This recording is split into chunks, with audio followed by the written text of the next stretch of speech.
जो वीडियो है बहुत महत्वपूर्ण होने वाला है सीटेट 2022 के लिए। इस वीडियो में जो होते हैं टोटल 10 प्रश्न हैं और जो भी प्रश्न पूछे गए हैं वो प्रीवियस ईयर है। ठीक है, यह जो होते हैं 24 दिसंबर को जो परीक्षा हुई थी उसी के दिन से जो होते हैं उसी के एग्जाम से लिया गया है। और इसमें जो होते हैं प्रश्न जो होते हैं वेरी इंपॉर्टेंट है। आप इस टेस्ट को जो होते हैं टेस्ट के रूप में लीजिएगा और अगर आप 10 प्रश्न में से जितने भी प्रश्न कर ले रहे हैं उसका आंसर जो होता है कमेंट बॉक्स में जरूर लिखिएगा और टोटल 10 में से आपके कितने प्रश्न सही हुए वह आप अपना कमेंट बॉक्स में जरूर बताइएगा।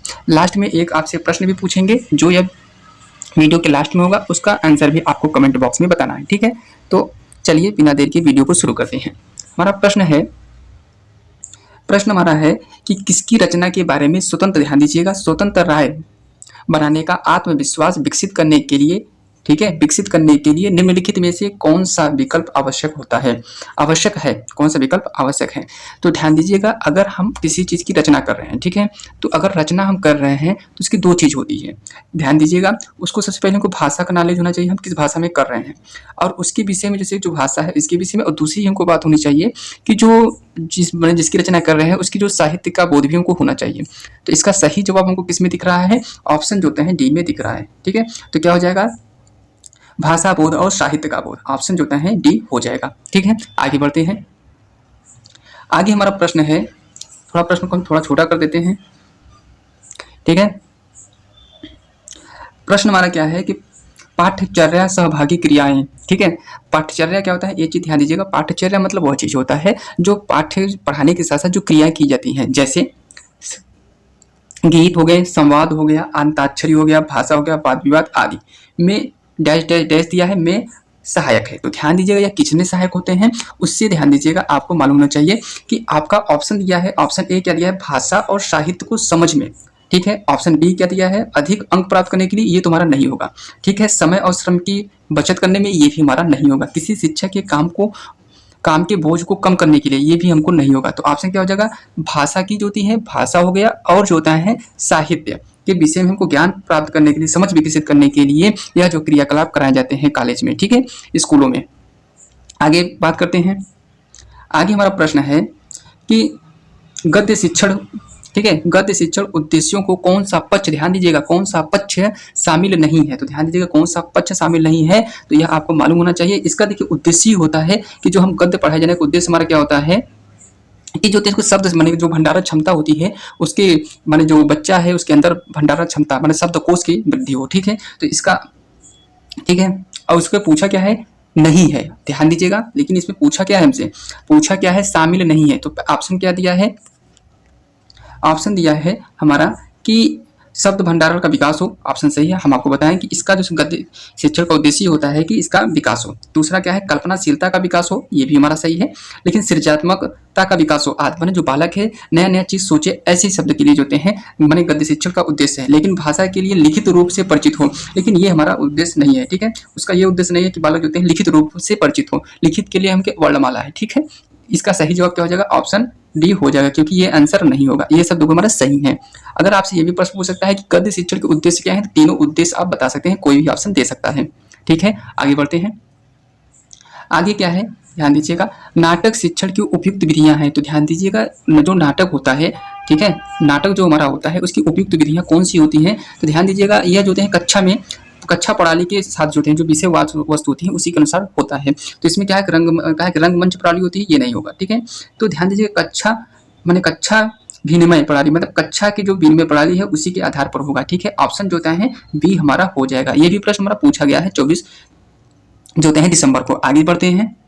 टोटल में 10 प्रश्न है, जिसका प्रश्न आपको मालूम हो उत्तर इसका कमेंट बॉक्स में जरूर लिखें, टोटल भी आंसर जरूर बताएं। आगे क्या है, एकांकी पाठ मुख्यतः किसमें सहायता करते हैं। तो ध्यान दीजिए, एकांकी का जो पाठ होता है वह जो हाव भाव के साथ पढ़ाना होता है। ठीक है, ठीक है, जैसे किस प्रकार इसको बोला जाता है। तो अगर पूछा जाए हाव भाव के साथ पढ़ाना, ऑप्शन क्या दिया है, लेखन कौशल का विकास, तो ये हमारा नहीं होगा। ठीक है, संदर्भ के अनुसार जो होते हैं, ध्यान दीजिएगा, संदर्भ के अनुसार जो होते हैं उचित उतार चढ़ाव, मतलब हाव भाव के साथ पढ़ने की बात किया है, तो ऑप्शन जो होते हैं भी हो जाएगा। ठीक है, आगे बढ़ते हैं। आगे हमारा है, ध्यान दीजिएगा, प्रश्न नंबर हमारा 6 है कि साहित्य की किस, ध्यान दीजिएगा, किस विधा के शिक्षण में सहस्वर पठन सर्वाधिक अपेक्षित होता है। मतलब कि अगर हम एकांकी हो गया, जीवन हो गया, आत्मकथा हो गया, स्मरण हो गया, सह-स्मरण, मतलब इसके किसके वाचन करते समय जो होता है हमको हाव भाव के साथ पढ़ना पड़ता है। क्या पूछा है? सहस्र वाचन। सहस्र वाचन क्या होता है? हाव भाव के साथ पढ़ना होता है। तो यह किसमें होता है? एकांकी में। एकांकी में जो होता है हम हाव भाव के साथ पढ़ते हैं। ठीक है, यह भी क्वेश्चन पूछा गया है, आप ये मालूम है 24 दिसंबर को। आगे बढ़ते हैं। आगे हमारा जो प्रश्न है, ध्यान दीजिएगा कि नाटक जो होते हैं, ध्यान दीजिएगा, नाटक गद्य और पद्य हमारी क्या है? संवेदनशीलता को डैश दिया है, संवेदनशीलता को धार प्रदान करने के साथ साथ हमारे जीवन के फिर डैश दिया है, यहाँ फिर डैश दिया है, फिर पहलू को समृद्ध करते हैं, सही विकल्प होगा। तो ध्यान दीजिएगा, सीटेट की जो परीक्षा होती है उसमें इसी प्रकार से प्रश्न पूछे जाते हैं, लंबे लंबे प्रश्न पूछे जाते हैं। और यह जो है आपको इसलिए करा रहा हूँ कि यह जो है आपको मालूम रहे कि इस प्रकार से प्रीवियस ईयर क्वेश्चन में पूछा गया है। ठीक है, तो चलिए बताते हैं आपको इसका। देखिए, मैंने कहा गद्य, नाटक और पद्य हमारी जो होती है क्या होता है? एक भाषा, मतलब जो भाषा की व्यक्ति होती है। तो यहाँ आपका सही जवाब क्या हो जाएगा? भाषा। एक मिनट, हाँ, ये क्या हो जाएगा? यहाँ पर हमारा हो जाएगा भाषा, भाषिक। ठीक है, एक मिनट, क्या हो जाएगा हमारा? भाषा। ऑप्शन जो है भाषिक जो होता है। ठीक है, और इसके बाद जीवन के पहलू को समृद्ध करता है। तो किसके जीवन के पहलू को समृद्ध करता है? ज्ञान की बात करता है। ठीक है, ज्ञान की बात। ठीक है, ज्ञानात्मक। ठीक है, तो ऑप्शन कौन सा हो जाएगा? ऑप्शन डी हो जाएगा, भाषिक और ज्ञानात्मक। देखो, भाषिक ज्ञान संवेदनाओं को धार प्रदान करने के साथ साथ हमारे जीवन के पहलू को समृद्ध, ध्यान देकर समृद्ध करता है। किसको करता है? ज्ञानात्मक पहलू को समृद्ध करता है। ठीक है, यह चीज आपको मालूम होना चाहिए। आगे बढ़ते हैं। प्रश्न नंबर हमारा 8 है कि मोहन की शिक्षिका केवल जो होते हैं उसकी व्याख्या संबंधित त्रुटियों को दूर करती है, यह है। तो ध्यान दीजिएगा, जो मोहन की जो शिक्षिका है, मोहन हो गया, उसकी जो शिक्षिका है वह माने व्याख्या संबंधित त्रुटियों को ये करता है। तो ध्यान दीजिएगा, अगर किसी की त्रुटि का जो ये करना होता है, मतलब इसकी त्रुटियों का दूर करना होता है, ये उपचारात्मक शिक्षा होती है। तो उपचारात्मक शिक्षा की यह विधि होती है। ठीक है, तो इसका सही जवाब क्या हो जाएगा? ऑप्शन बी हो जाएगा, उपचारात्मक शिक्षण प्रणाली। आगे बढ़ते हैं। आगे हमारा है कि उपचारात्मक, ध्यान दीजिएगा, उपचारात्मक शिक्षण जो होते हैं महत्वपूर्ण भूमिका निभाती है। तो ध्यान दीजिए, उपचारात्मक शिक्षण की जो प्रमुख भूमिका जो होती है क्या निभाती है? तो ध्यान दीजिएगा क्या कि कहानी याद करने में, नो, हमको उपचारात्मक शिक्षा आपको बताएं कि जो बच्चे के अंदर कमियां हैं उसको दूर करने के लिए हम उपचारात्मक शिक्षण विधि का प्रयोग करते हैं। तो यह कौन सी विधि होती है? ध्यान दीजिएगा, नाटक लेखन है, उच्चारण संबंधित दोषों के निवारण में। ठीक है, चाहे उच्चारण जो है इसका निवारण से ही संबंधित है, चाहे वह कोई भी समस्या हो उसका निवारण। ऑप्शन जो है डी हो जाएगा। आगे बढ़ते हैं। लास्ट क्वेश्चन है हमारा कि किसी भी कहानी सुनते समय बच्चे कहानी को लंबे लंबे वाक्य को घबराते नहीं, लंबे लंबे वाक्य से घबराते नहीं हैं, बशर्ते वाक्य में क्या होता है? मतलब उनके कहने का मतलब यह है कि जो बच्चे होते हैं, अगर बच्चे जो हैं हमारे क्या कहते हैं कि उन्हें लंबे लंबे वाक्य आसानी से पढ़ लेते हैं, इसको घबराते मैंने सुन लेते हैं, इसको घबराहट नहीं होती है।